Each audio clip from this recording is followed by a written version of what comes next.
So we are very grateful and we hope that this should continue, because without their encouragement, we shall say that Burma is not good. Then we can quickly move away and say we go to other areas. But with your support, we hope to continue being here and support this program.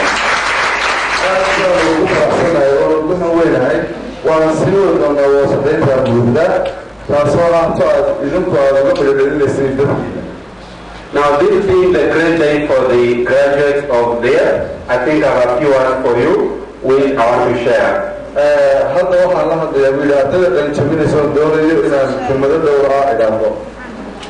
just want to stress that you as the youth, I think you are the most important people in the community now.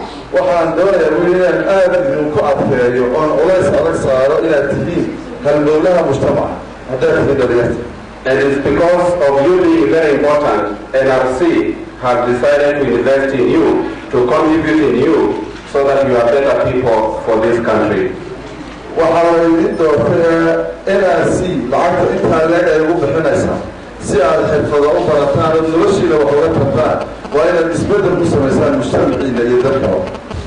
Our chair is saying we are trying to contribute our part by supporting your program, and all of you have acquired at least a skill which is important for you in one way or another.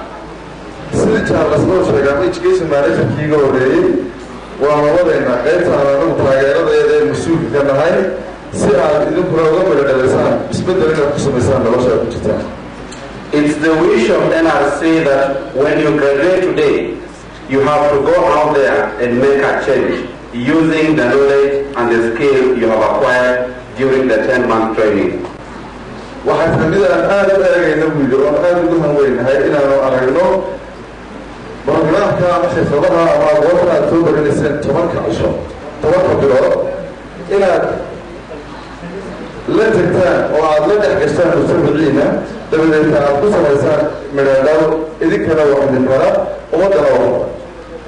In the past, people used to say that the youth are future leaders. But I think today we are saying the youth are the leaders of.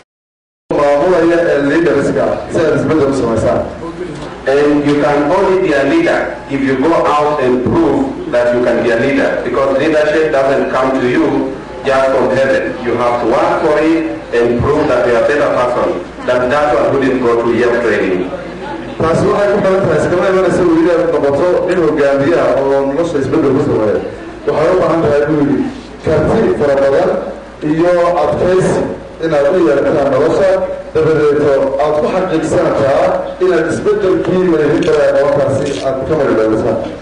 Now, a very big advice to the youth is that using the skill, don't go and sit in the house. That skill cannot work by itself.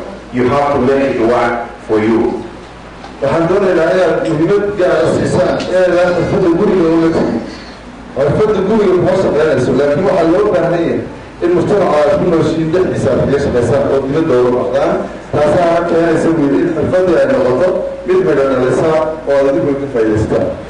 Which means you have to be very creative in the way you do things, and that's why we have put in what we call life skills. The life skills should help you to be more creative. If you can begin a small business, that will be good. If you can do something which can earn you some income, that's good. So don't sit back and say, no employment in Somaliland, so we have nothing to do.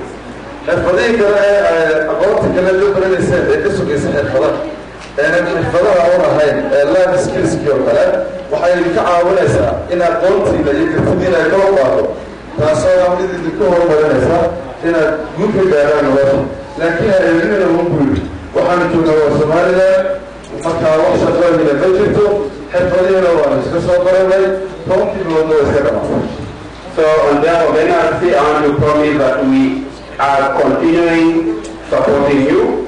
We shall continue to follow up on what you are doing. This is not the last day for our kids. We hope that when we give you, you will be able to use them better for better income and for better life in Somaliland.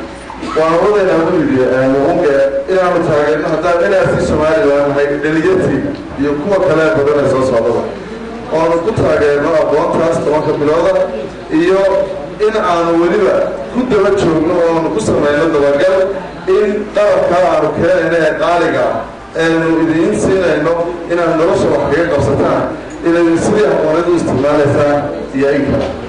Now to the community, to the parents, I just want to encourage you to give more support to the youth when they come out there. Whenever there is unemployment, whenever there is work, please give them consideration so that they can utilize their skills that they have learned in Ayoda. bulshadan reer boolaba iyo waalidiinta waxaan iyakan alla yahay buul taageero wadkiina oo ubadkan u fududeeya meel kasta ay ka helayaan xirfadda inay ku shaqeeyaan u fududeeya inay shaqooyinka qabtaan wax kastoo ku taageeraysaa loo sameeya. And lastly, for Ayoda, I think we are very grateful as NRC. It has been said, and it's good for me to repeat also, that we are happy with the way you are producing, modeling the youth who are going to be good people in our community.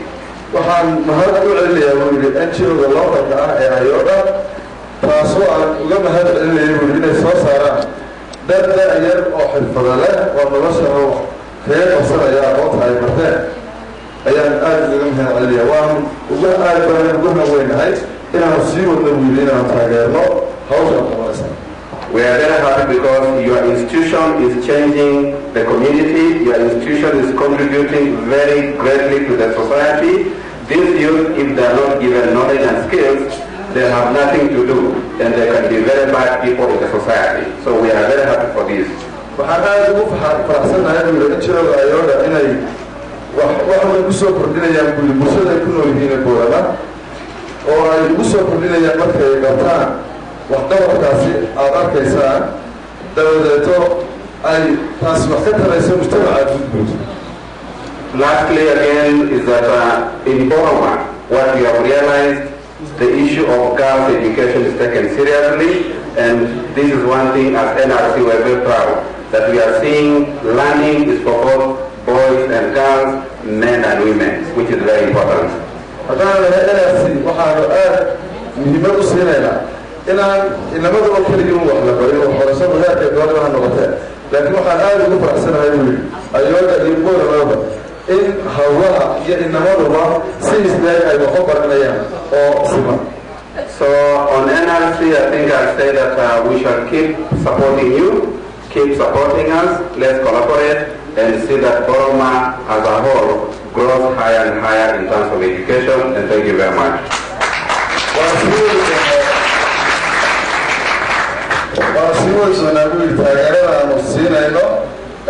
Ayoda iyo dhalinyarta reer boolame si ay u sii wadi doonaan si ay taasi wax uga taraan oo ay horumar u wada gaaro dhammaan mujtamaca wanaagsan.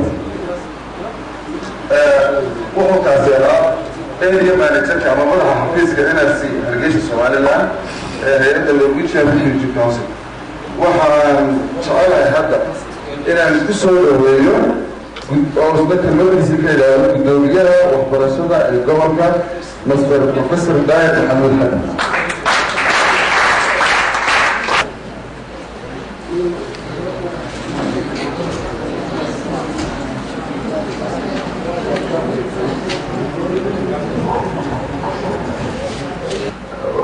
First of all, I would like to give my gratitude to our friends of NRC, Mr. Java, my friend, the manager of NRC in Africa, area manager, Secretary of Walla, and also our friend, Mr. Kennedy Bobanga. I would like to give my I'm giving my appreciation to NRC. They have done a lot for in different areas.